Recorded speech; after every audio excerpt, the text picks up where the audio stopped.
Aaron, thank you so much for talking with me today. I know that folks out there are familiar with you from watching you on season 29 of The Ultimate Fighter, but I had the good fortune of having met Aaron when he saved my tail in the Kotzebue airport. I flew up to Alaska, the Arctic Circle, with my brother and my sister-in-law to do a little caribou and grizzly hunting, and the boatman didn't show up. I was stranded, literally stranded in the airport, and the world's nicest guy had no idea he was such a total badass in the octagon. No clue this guy was going to be such an amazing fighter, but he spent hours talking with me, keeping me calm, trying to find me a ride up to No Attack, and brought me snacks. I mean, just super, super awesome dude. And so I think it's so cool, Aaron, that you're coming on today and being my first conversation since I have decided to get back out there. Thank you for having me. This is a lot of fun. It's great. I love being able to talk to people, it's great. And talk about my journey to everybody. Thanks for having me so much. I don't think people have a clue how remote it is up where you're from in Kotzebue. Like, it is beautifully remote. I really want people to get an idea of just how cool it is that you guys have MMA up in the Arctic Circle, but just that you have really just become this badass at it simply from just loving it so much and caring enough to learn about it on YouTube. I'm in Kotzebue right now. Yeah, I'm in my shop. This is where I do the work. This is where I come in to get beat up by my friends for a little bit. So you've got a shop up there. No, it's not a gym or anything that you're working. No, we don't have any official gyms or nothing. I just kind of do everything out of my shop, and it's about a little 10 by 10, not very big. And it's just where I do everything. All my interviews, all my workouts, everything. It's a good time to be in here. My little getaway. And for those of you watching, and if you've never had the great fortune to go up to Kotzebue, first of all, it's one of the most beautiful towns I've ever seen in my life. Like, it is, the ocean meets the city. Uh-oh, I just knocked over my arm leg. Ooh, that could have been bad. Let's start that one over. For those of you who've never been to Kotzebue, it is freaking gorgeous, but it is remote. Like, I didn't see an interstate. Like, I'm sitting around going, where's the interstate? Where's the whatever? I mean, are there any roads even that go to Kotzebue? No roads that come here. It's pure isolation. You get on that big jet and you get to take a ride here. And unlike you, but like you love it. A lot of people actually come up here for work and they just don't even get off the plane. They go, nope, not gonna work here, and they just leave because it's so isolated. What? It freaks people out. Yeah, and there's funny stories like that all the time. And working in the airline industry, you see it happen. All people go to the village or something for work, and then they come right back that same day, and they're like, I ain't finishing the job out there. I need my 2-hour Amazon Prime. I can't do this. Yeah. Where's the Walmart? No, it is so cool. I mean, you have one grocery store, I think, maybe? Yeah, we got one grocery store now, AC. Yep. I've been there. Got me some chapstick. So you have to take a plane or a boat to go pretty much anywhere but your village, right? Yeah. So you could take a plane, airplane. Really? Or boat. Airplane or boat. Yeah.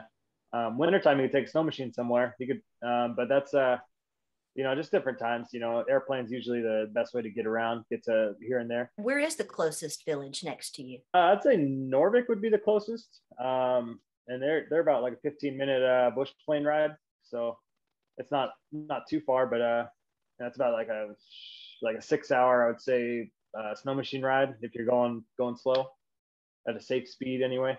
You still have to get on a plane, dude. Yeah. So there's not like a 24-hour workout place or Gold's Gym or anything like that. Like, if you really want to do MMA or even exercise, you've got to have the gumption to do it yourself. Yeah, you got to just pull yourself out of bed, and be like, it's wintertime, especially hard because it get up here, it's like -50 sometimes, and I'm like, all right, well, I better go warm up the shop for a few hours before I get in there. And by the time I get into the shop, it's like 30-40 degrees in here, and with like winter conditions, so I'm like sweeping out the snow, and I'm like, all right, time to get after it. It's 40 degrees, it'll warm up. Did you just say -50? Yeah. Wintertime's tough. Yeah. 50. Whoa, hold up. And that's Fahrenheit. Negative Yeah. 50. I'm sorry. Yeah. I got to let this sink in for a second. I'm in Nashville. It's like 90 something degrees right now. I mean, we're whining our butts off when it's in the 40s, you know, and we're like, oh my gosh. So, dude, you are Superman. What's the temperature like right now? Well, today it's about 50. You know, it's not too bad, but it's kind of a cold wind, raining out, so it's kind of a dreary weather. Not fun to run in, that's for sure. No bugs today though. There's no bugs. That's good. Well, that is really good. We got plenty of bugs down here, so watch out if you come to lower 48, man. It's bug city. It's sweaty in here. It's not nice and cotsy here. It's hot as Derek Lewis's balls. I'm telling you. Awful. That's pretty hot. Pretty hot. So, are you the first Indigenous Alaskan to compete on TUF, or probably even in the UFC? Yeah. I am. Yeah. That was huge. Just being the first IndyPac guy, and especially being like doing majority of my training in the Arctic Circle. To me, it's an honor. Like, it's like, man, I'm really just like, hopefully, like, giving hope to the community in the region, you know, and you know, the kids that around here who feel like they don't really have anything or they can't do anything, to show them that they can. You know, if they just put the effort in, you know, put a little bit of work and time, they can do anything they want. I mean, they don't have to go into fighting. They don't have to, you know, do a sport, just anything in life. And I think that's really cool, because a lot of people do hit me up and they say, you know, I'm inspiring them, and it's really, it's just awesome, you know, just being from where I'm from, and then being able to be on this show, this platform, and, you know, telling everybody, I'm like, hey, I'm on TV. Never did I ever think I would be on the platform so big, you know. It's been huge leaps in my life, and it's crazy. Now, did you bring them any muck tuck? No, I couldn't get it down there. I just wasn't sure if I was going to survive the trip. Now, tell everybody what muck tuck is. I happen to love muck tuck and seal meat, by the way. Yeah, muck tuck is whale blubber or whale fat, whale meat. It's kind of, you know, just because they do a lot of whale seasons up here, and you know, a lot of crews like are basically like families. They go up there to get some whales, and you know, we use the whole of the whale. We use all of it, and you know, it's just it's different. You know, the texture, it's different. You know, you're not preparing it in any way. It's like sushi. Yeah, it's just sushi basically, and it's an acquired taste. You know, not a lot of people like it, but I love it, and glad to hear you love it though. I love it. I'm not kidding. Like, I think I was born to be an Alaskan, because I'm like my brother. That stuff that's right up my alley. It was amazing. Matthew, who took us up on the boat, he ended up coming 60 miles back to bring me some muck tuck and seal meat, because I was like, dude, I would love to try it. And he's like, really? So his mom made me this delicious seal meat with like oil, and it had herbs in it, and I loved it. Nobody else, the wussies I was with, wouldn't try it, but I was like, good, more for me. And I literally ate like every single bit that they brought me. But I love that your village and your culture is to use everything. You know, you don't waste anything, and you take that forward with you into MMA. I see, like, you don't waste any opportunities at all. Like, while you were there, the Ultimate Fighter, you're learning, you're growing, you're making connections. It's a really cool concept that you pass along, and I know your village is super proud of you. It is kind of hard to watch myself on the show though. You know, I'm like, oh, what am I gonna do? And then there I am eating asparagus. There I am in the kitchen. Hey, you're setting a great example. Right. You know, we could have a drinking game actually, where is Aaron gonna be in the kitchen, or is Ryder gonna say bro?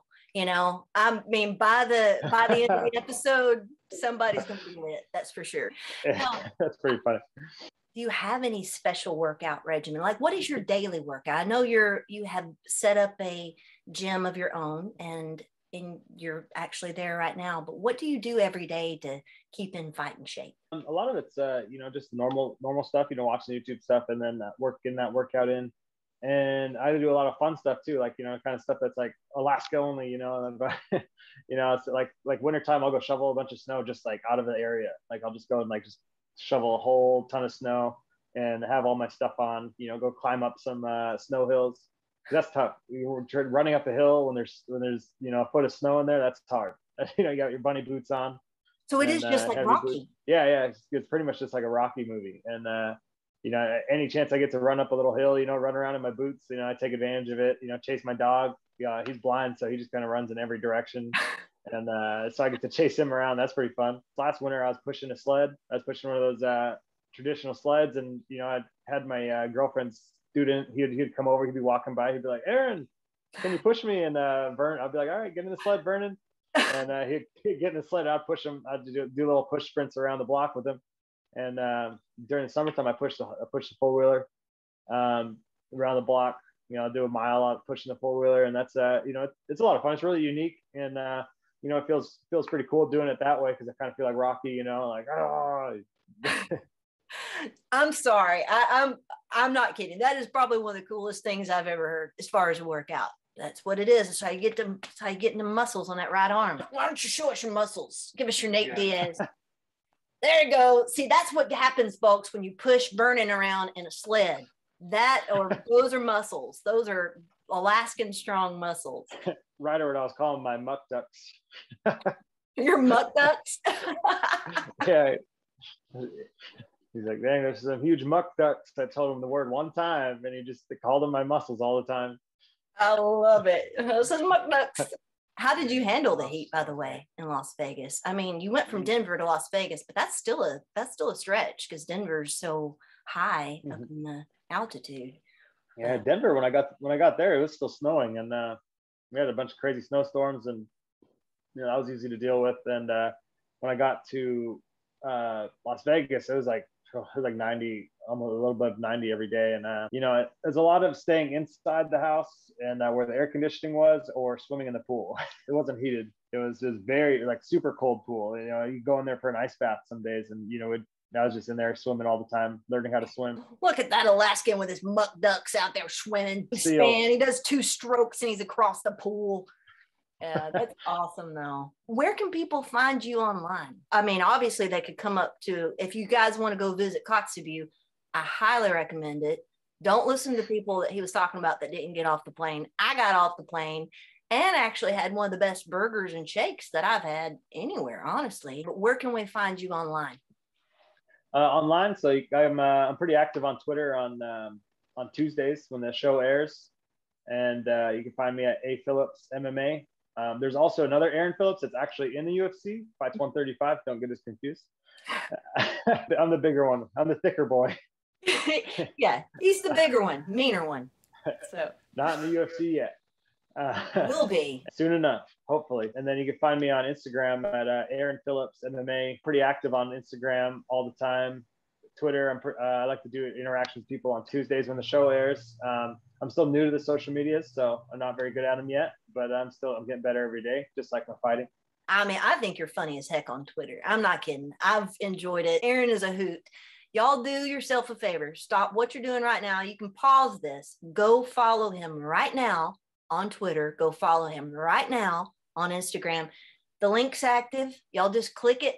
Go follow him. I'll be on his Twitter page harassing him during Tuesday when we get to see the next episode of TUF. Any spoiler alerts? You can't give us any spoiler alerts. No spoilers, but this next fight is going to be really good. So. Aaron, thank you so much for coming on and talking to me. I'm telling you, you have been just a huge inspiration to me. I have zero doubts that you're going to be successful. I know you're going to be successful. 100%. You've got this. And I'm just so proud to be here at the beginning of your journey. And I'll always be a big Aaron Phillips fan. So thank you so much. I appreciate it. You just made my day. So made my day. This is I've been waiting all morning for this. I was like, all right, come on, we gotta get to this interview. The time's taking too long. I haven't talked to you in a long time. It's been a while. I have been MIA now for 3 years, fighting this thing, and I'm beating the odds. I'm not walking on my own yet, but you know what? God's been good to me, and this is a journey, and I've learned to love every part of the journey, and even the hard parts like this, because now when I do the smallest thing, it's a huge, it means so much more to me. I'll never take anything for granted. Those little goals, those little steps, you know, you just got to do it one little step at a time. And it's, you know, highest of highs, lowest of lows. You just got to keep going, just like in MMA. Yeah, this is basically my fight camp. That's what it is. My fight camp.